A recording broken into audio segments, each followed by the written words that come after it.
Hey, it's Kellen. And today you guys are going to go on a journey. I mean, from Alaska to Argentina, from 35 countries in Africa recently. Dan Grech, the road chose me. That's his YouTube. That's his Instagram. That's his Facebook. That's his Twitter. That's also his Kickstarter. And the link is going to be below. I want you to listen, watch, and then act and get this book. I'm doing it myself because I have to know more than even the questions that I'm going to ask about this guest that we're having on. Dan, welcome to the show. Thanks very much, Kellen. Thanks for the intro. That's hyping me up a bit. Well, I'm going to tell you, I love your YouTube. And I'm someone who, I don't just watch YouTube. I represent YouTubers. We'll be at VidCon this year and we do the events. But if there was a YouTuber who was slept on for an award, I would give it to you because your content is great. Your adventure is awesome. And I mean, the fact of just everything you've put together, like just a one-man army, I mean, I just applaud you and welcome. Oh, thanks, Kellen. I really appreciate it. I don't have a production crew. There's no film crew following me around. So it's just me and a GoPro and a camera. And I just try my best to show what it really looked like when I was out there in Africa. I don't want to say what sparks this. The book will be full of this is why, and your YouTube also tells people, oh, this is why. And I want them to go to the YouTube. So there's some things I'm going to leave out intentionally. But that you don't have a film crew, but you're able to get all these shots. If TV was smart, they would have been beating down your door and say, let's give you a film crew. No one else is bold enough to do this. But what gave you the expertise in being able to capture these shots and go and do these adventures? To do the adventures, Kellen, I really just learned by trial and error. I used to do little trips close to home on the weekends. Then I started doing kind of week-long trips. And then my first big one was kind of up to Alaska. So that was a really good way to practice, my vehicle, all the gear, the maintenance, what it was like to camp every day. So that's how I learned how to kind of do the adventures. And then crossing borders. I mean, the first few times I did it, like driving into Mexico and driving into Guatemala, I didn't really know what I was doing. And I just kind of kept a smile on my face and shook lots of hands. And I figured it out. It wasn't that hard. And then for the filming and the photography, it's just lots of practice. I started out, I would just have my camera on auto and I would just press the shutter. And now, I've read a bunch of books and I've watched a lot of YouTube videos and just self-taught, really. Wow. So no training, no college. You didn't go to the school of Peter Hurley or anything like that? Well, it's kind of a funny story. I did actually go to university. I'm an engineer. I'm a computer software engineer. But I don't want to do that anymore because it doesn't make me happy. It doesn't, make me feel fulfilled in life. And I don't want to spend the next 35 years just sitting at a desk. Now, I know your probably number one question is, hey, I'd love to do that, but I have my wife and kids and they never go and I couldn't be away from them for that long and, loneliness. How do you deal with, what people call loneliness? Not to say that when you're alone, you're lonely, but talk about that a little bit because I'm sure a lot of folks ask that question. Yeah, and I definitely do get lonely, Kellen, as time goes on. The first months are so exciting, but then I definitely get lonely, and it is a really hard one to deal with, and I do struggle with it. Sometimes I stop in a place where I know I'll be able to speak English, like with other foreigners. Sometimes I just Skype my family, and so I can see them and video chat. Other times I try and, connect with other travelers, like find them online and then meet up and maybe we travel together for a week or whatever. So it's a work in progress for me. It's something that, I still struggle with quite a lot. And it's one of the hardest things about what I do. And I can already hear somebody out there say, wait, this guy's traveling. He's traveling the world. There's so many women out there. What do you mean loneliness? Pick up a wife, especially in Africa. Hey, pay that bride price, pick up a wife, put her in the seat and, go. Do you think that traveling stops, having like whatever people call a typical relationship? That's a good question. I've met people on the road who are having a typical relationship, traveling together. There are couples that can make it work. And I did try. My girlfriend at the time came out to Africa for a stint, but it didn't work. Living in a small vehicle like that ended our relationship. So I think it can be done. It's a whole nother level of difficult. You're stuck together 24/7 in this small living space. And then I guess, the pushback would be, well, why don't you just bring the RV, get the Prevost RV, and you can, partridge family type travel with that. I mean, is that even feasible to go through the countries you did in a bigger vehicle? It depends where you want to go on the planet. I think East Africa, you could manage it for sure. But West Africa, the places that I went, no, I don't think you would get any kind of RV or even like a two-wheel drive Sprinter van. I don't think you're going to get through the Congo or through Gabon the way that I did. And again, I'm going to just ride this whole interview, folks, and say what Dan did is something that I know myself I want to do. My wife is from Cameroon, and she's like, you'll do that without me, and we'll make sure to bump up your insurance even more the day you want to do that, because many Europeans do that. And you find that, there's Africans who will say, I'm not, based on their experience, like, I'm not doing that. And I think it's more of a danger because you'll stick out for you to do that than for an African to do that. So, I mean, with that courage that you have, could you one day see yourself doing tours for those who are, not sure that they could do it alone? Yeah, it's definitely something I've thought about because I'm so passionate about showing people what it looked like and the reality there in Africa. It would be great to take people and help to give them the courage so that they can do it themselves.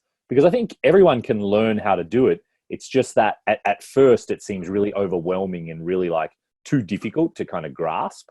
But if I could be there with them for the first couple of months and then give them the knowledge and the courage and then say, yeah, you got this. Like, you don't even need me anymore. You're good on your own. That would be really cool. Easily said. We just brought 30 people a few months ago to Kenya. They want to do more trips. It's almost like people who like that type of travel would be like, Dan, please don't leave me. Even if they're from Africa. I mean, these are serious conversations I've had with various Africans. And they're like, that is a crazy thing that you even want to accomplish. How many people try to talk you out of traveling throughout Africa, by yourself? Oh, yeah. I mean, a lot of people tried for sure. But what I really learned, Kellen, is that the people who say the worst things or who try to talk you out of it, they've never been. They have no firsthand experience. And probably they don't even know anyone that's ever really been. They're just repeating kind of what the media tells them to. But if you seek out people who've really done it, and I did before I went, and I said, what do you think of my plan? Every single person said, you're going to have a fantastic time. You'll love it. It's don't listen to anyone that has never been because they don't know what they're talking about. Wow. And I know, visually there's so few people who have captured it like you do, but one, family that has, and I love the show years ago, was the Marleys. And, they went and drove their motorcycles. And I'm like, now that's a little uncomfortable for me. Motorcycling all the way down, from the top to the bottom. But I mean, how did you even find your tribe of people to give you that encouragement? Because I think in life, that's sometimes like the hardest part when you're doing something new. Yeah, it is hard. And especially for travelers, because we're all over the world, we're out doing it. We're not kind of hanging out at our local bar.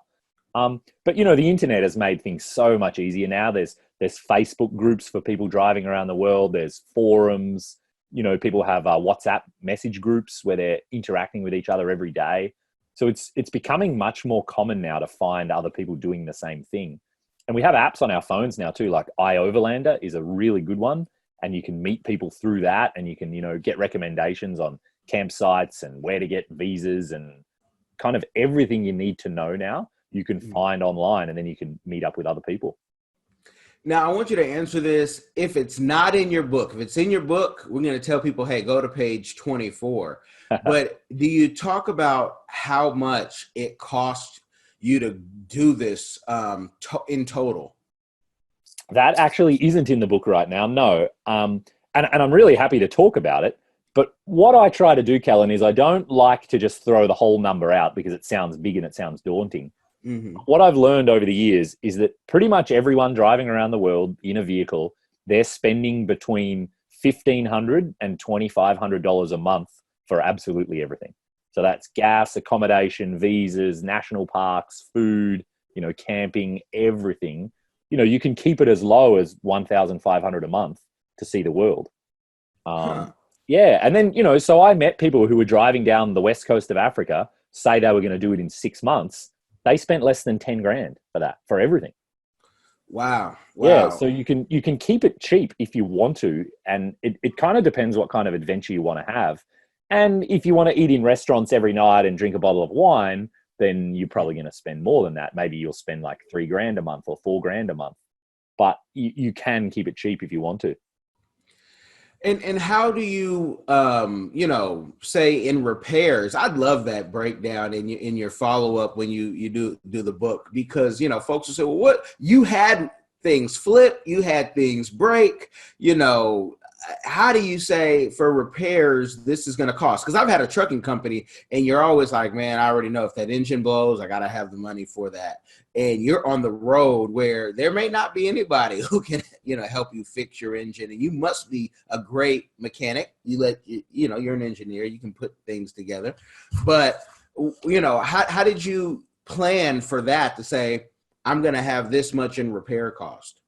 Yeah, and that's a tricky one. I think you just have to put aside a little bit of extra money, a few $1,000s, and say that's kind of my emergency fund, whatever goes wrong, whether it's the vehicle breaks down or it's medical or, something else. I have to fly home for some reason. And it's just kind of a bit of a like insurance fund to as a backup. But with repairing the vehicle too, the funny thing is it doesn't have to be really expensive. I met tons of people in Africa who'd had all kinds of problems. And, locals in Africa, they're really good at fixing stuff. And they're really good at fixing stuff cheap because they have to in their everyday lives. So when part of their engine breaks, they don't just overnight parts, like DHL it in and spend $1,000 because they can't. That's not even possible. Instead, they like pull it apart, clean it, put a couple of new little pieces in, put it all back together again, and it's fixed. So it was funny, actually. Friends who got their vehicles repaired in Africa, they spent a lot less money than if they had have got them repaired in the US or in Europe. Wow. And the purpose of, why we even I do this podcast is because I want to show people what the possibilities are and break down I can't do that. And you've talked about some naysayers. I could also hear some naysayers saying, well, okay, well, I could have that money. That's fine. But how do I make money while on the road? And I know, Dan, you're not just banking off YouTube, because I know what YouTube checks look like, no matter if you're small or big, and they're never what you think they'll be. They shock you sometimes, but how do you make money while on the road? Yeah, and this is a perpetual question for all travelers, and it's something that a lot of people are always experimenting with. And so for me, I did my first trip, Alaska to Argentina. I didn't earn a cent on the road. I just spent my life savings. And actually, I put a fair bit of it on credit card. So for the next trip for Africa, I made it a goal to make money. And so I started writing for magazines. So I had to really improve my photography and I had to improve my writing. And that took years of hard work. But I started to build a relationship with a few magazines. And so I can sell articles to them now for a bit of money. I also, like you said, YouTube, and I've written a couple of books now. And so the books are for sale on Amazon, and that brings in a little bit of money on the side. So kind of a few different avenues that bring in, a few $100s a month. So I'm never going to get rich. It's not making my bank account go up, but it slows down how quickly I'm spending my savings account when I'm on the road. Well, we're going to disagree with you on that. You're never going to be rich because you are already there. You're just waiting for everyone else to catch up what you're doing and the way that you're doing it. Because, there's a lot of YouTubers. I mean, again, this is what I do, but that you have always a positive side, which is a win-win. because people don't want you to go to a foreign country and just bash the country, which there's plenty of YouTubers who do that. And you're like, why do you travel? Why would you go to, anywhere and just bash it? Save your money, stay home. Yeah. But you always have that positive side. Where do you get that from? I think, Kellen, I just made a choice in my life to say, I'm going to go and experience new places, and I'm going to look on the bright side, and I'm going to enjoy it because it is different. And in a funny sense, like if it's really bothering me, or I'm kind of, I'm annoyed that I can't get the food I want, or it's not as clean as I want, or the roads are bad, I could just get on a plane and fly back here to Canada. And like, I don't have to deal with it if I don't want to. So it's a choice. And while I'm making that choice, I'm going to live it and I'm going to enjoy it. Okay. Okay. So it's the Canadian, I live in Seattle, and when I want a smile, let me go up north. And even getting through the border is so much easier to get into Canada than for an American to come back. They start popping our trunks and we're like, wait, I thought we were coming home, and this is your welcome home. Whereas in Canada, they ask you 2 questions and welcome to Canada. So I get it. What part of Canada are you in? I'm in British Columbia, actually. I'm not far away from you, kind of like right in the middle. Okay. Awesome. Can you, talk about your speaking engagements, and, our schools have locally or even abroad, have people said, hey, wow, you're doing awesome things. We'd like you to come speak. Yeah. When I got back from Africa, I had this amazing experience, and I saw all these places that not many people are going to get to see. And so I toured the US in 2019 for the summer, and I spoke at kind of Jeep events, 4-wheel driving events, overlanding events. And I told stories, and I have videos of bribery and getting stuck in the mud and all of that stuff. And yeah, people responded really, really well. And it's really good fun to be able to, get people stoked on travel and stoked on the world. And then so for this coming year, I'll be touring across Canada, speaking at a bunch of different venues all across the country. Yeah, telling stories about what I did, showing photos. And I'm really happy to just answer questions because everyone wants to know, like, how much did it cost? Like, did you get lonely? What happened when the car broke down? Like, everyone wants to know this stuff. And so I'm happy to help because it's fun. And so on a tour, and please, if you have that link information anywhere, make sure I have that. Is that set up through an organization? Are you part of Toastmasters or the NSA? How did you get your tour connect? I'm not part of anything like that, Kellen. I've just been doing it all myself, which I kind of enjoy most of all. And I don't actually have like a schedule locked in yet for this coming summer. I'm working on that right now. So probably within the next month, I'll have that dialed in. But yeah, I just basically am renting like community halls, libraries, function centers, theaters, and just showing up and kind of one-man show of like, this is what I did when I was in Africa. So I kind of it feels more authentic to keep doing the same thing now instead of paying some big organization to organize stuff for me.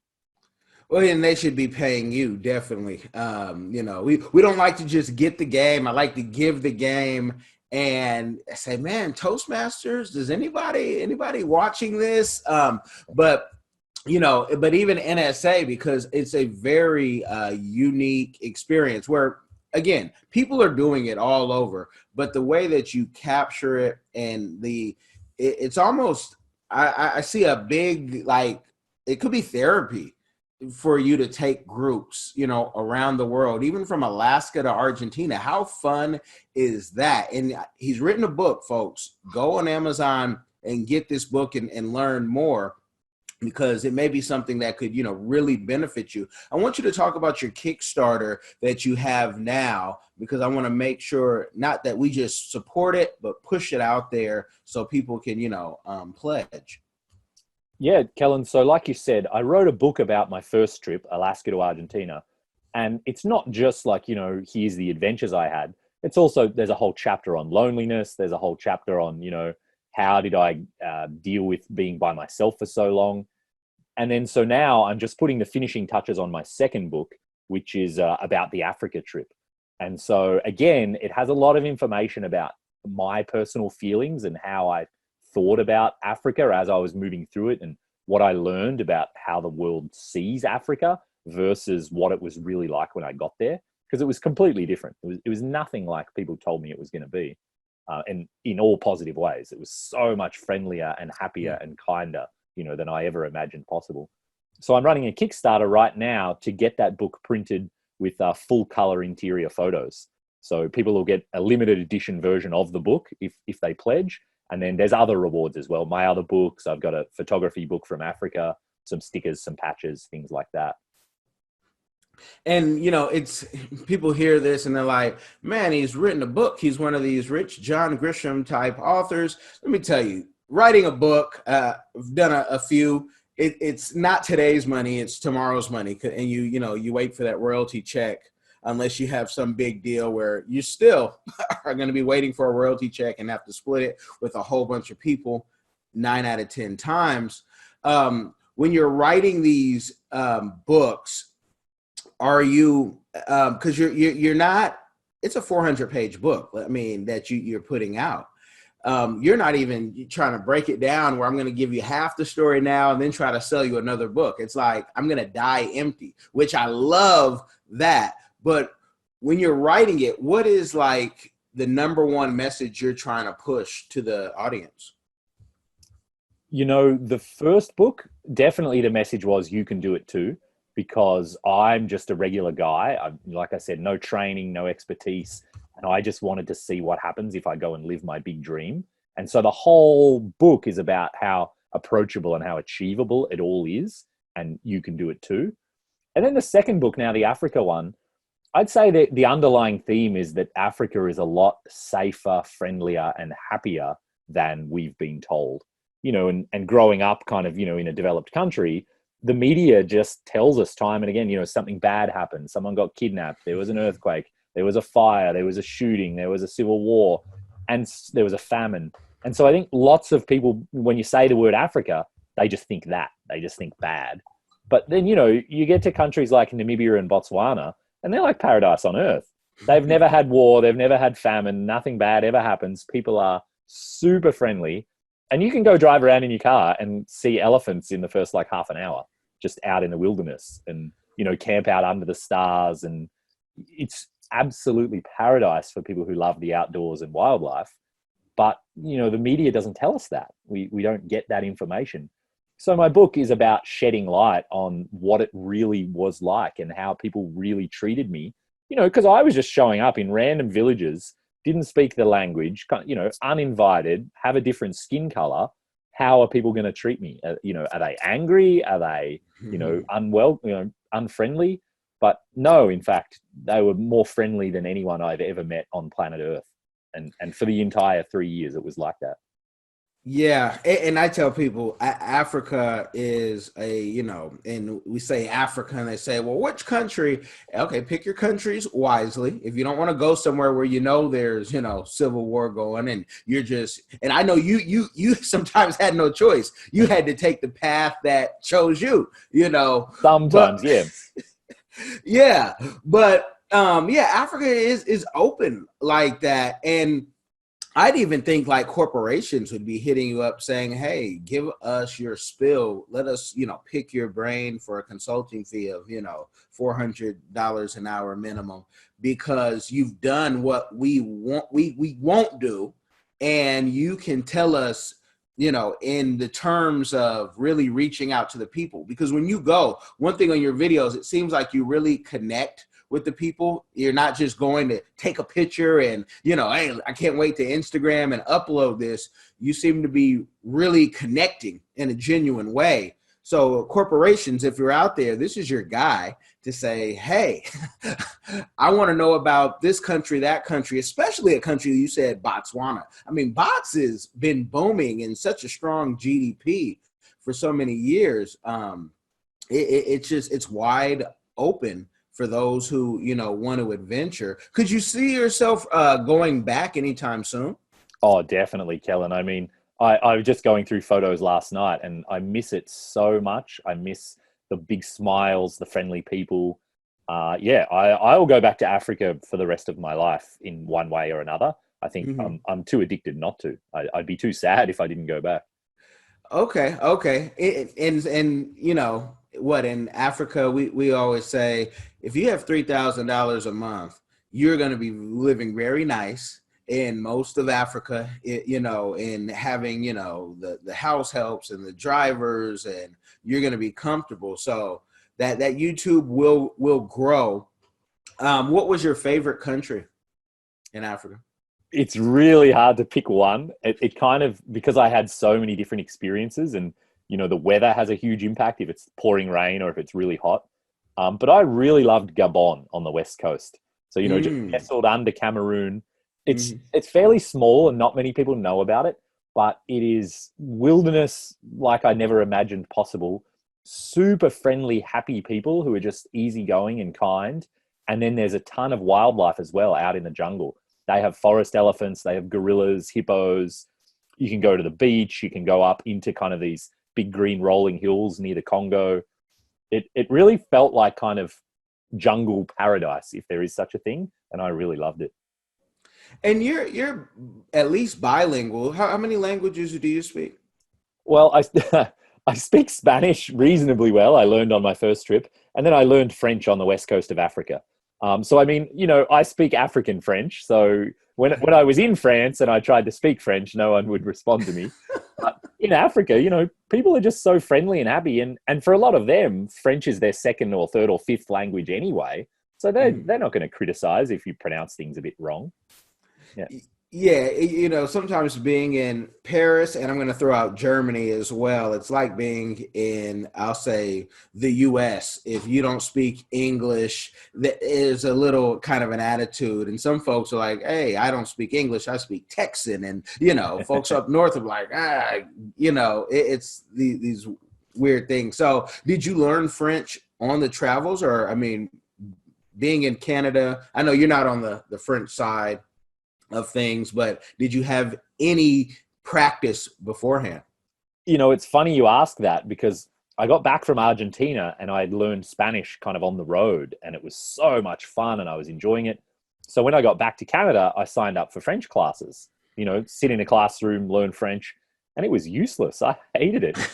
They just wanted to teach us like how to say grandmother and window, and like I'm like, I'm never going to use those words. I want to know how to say like please and thank you and maybe and sometimes and which way to the store, and you know, like useful stuff. So I pretty much gave up on French lessons after a month. And then I just learned once I hit Morocco in Africa, I just started learning, and I'd like jot down all these words in my notebook, and I'd point at things and ask people, how do I say that? And then write it down, and just kind of learned as I went along. And I loved it again. It was so much fun because I really want to be able to talk to people. it, you know, out of the necessity, I took in high school and college all the, you know, these languages, but it's when you get and have to use it, have to take a taxi, have to, you know, get lost in the city, that's when you really learn. And so no, I agree with you, the classroom learning, it's like I get it, but I don't have, you know, 5, 10 years like I'm in elementary school to Exactly go. right. Yeah. And it's when you're there too, I found it's partly when you're lost and you need to speak the language, but it's also when you just want to enjoy yourself. You know, you see some people sitting on the beach look like they're enjoying themselves. You just want to say hello and like, where are you from? And what's life like here? And, you know, what do you do for a job? And, you know, is that expensive? And just kind of interact with people and get to know what life is like in their country. That's, I find, what really motivates me to learn the language. Yeah, yeah, yeah. No, I had I was probably maybe 20, and a guy last train of the night in Paris jumped in front of the train and he killed himself. Oh, And all the lights go out and everything. And I tell you, scariest times I'm listening, but I don't know really what's going on. But to get what yeah. I need to get, the French that did know came out enough to find someone who, you know, spoke English to, and the girl walked me back to my hotel room and didn't even want anything, wouldn't Mm. take money, nothing. So it's just a, you know, out of necessity, you will learn. What did you pick up any dialects on the way? You know, any pidgin, West African pidgin or anything? You know, I tried hard to learn one or two words in whatever the local language was, usually just like hello and, you Hmm. know, just a nice greeting. But I didn't spend enough time to learn enough. So Not really, no, unfortunately. Okay. And how did you pick how much time you would spend in each place? Was it just a feeling, or did you have like a set schedule? No, I just travel by feeling entirely, Kellen. So like when I get into a country, I try to just learn what it's about and do I feel safe and does it look happy and are there lots of places I want to visit? I kind of look on a map and I'm like, oh, there's a waterfall, there's a mountain, there's a river, there's a lake, there's a national park, and so then I plot a bit of a course and I travel around and I really just feel it out, and then some countries like Angola, I'd only been there a week and I already knew I needed to extend my visa. Like a month wasn't going to be long enough because it's just so beautiful and people are so amazing. Mhm. But then other countries I was in, I think Benin, and it's a pretty small country. And I'd been there like 2 weeks and I was like, that's kind of enough. I think I can move on now. So I really just make it up as I go along. And you say that you're so open because here you go from French speaking to Portuguese speaking, and you're like, hey, I'm comfortable here. And people say, well, Spanish. Okay, different language. There's a reason why they got different names, because sometimes you get the trolls who say, this guy is a Renaissance man. He had it all together. Can you let people know, did you have any corporate backing or any sponsors that if all went to Hades, you would be able to call and say, hey, get me out of this jam? No, I had nothing like that at all. I do have a few corporate partners who supplied parts for the Jeep, but they were not supplying any money and they certainly were not on the end of a telephone to help me out in any way if there was a jam. It really was just the Jeep and I really was, I was in it. I was committed. And I always knew, if the Jeep had burned down or, when I rolled it, if it had been destroyed, like that was it. The trip was over. I just would have had to somehow get out of there and be like, I'm done. Did you have traveler's insurance? I personally have traveler's insurance, mostly just like medical evacuation. So if something, a really major car crash and I have to pay for a helicopter or whatever. But the Jeep itself didn't have, comprehensive insurance. So if I had driven it off a cliff, that's it. It would be gone and I wouldn't get any money. Okay. And people will hear, oh, wait, you can have a helicopter get you, and it could be a private plane too, people, but it's the last type of way you ever want to fly private. So it's really an emergency if, you got a helicopter or a private plane flying you back home.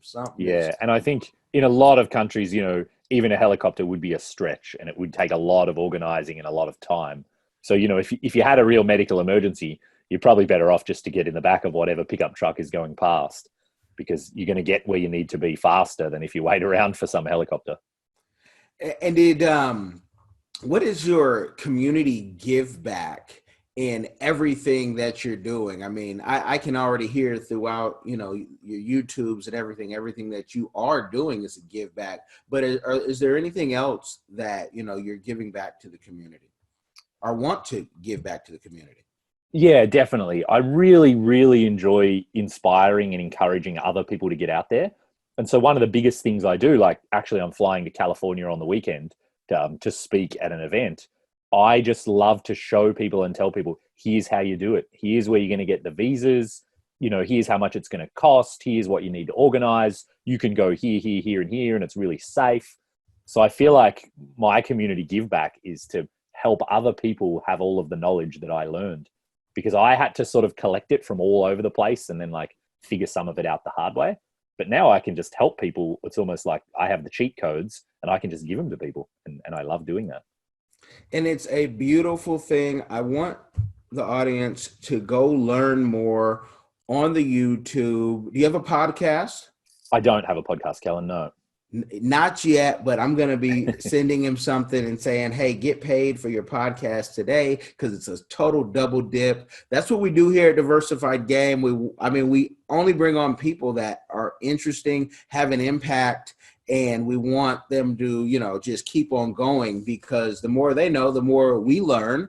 And so, no, Dan, I appreciate you coming on. I have to not give everything you've written in this 400-page book so people go buy it and don't think, oh, I heard it already on the interview. No, go get the book. Great storyteller. Always, you want to know more. So we're going to leave it at that.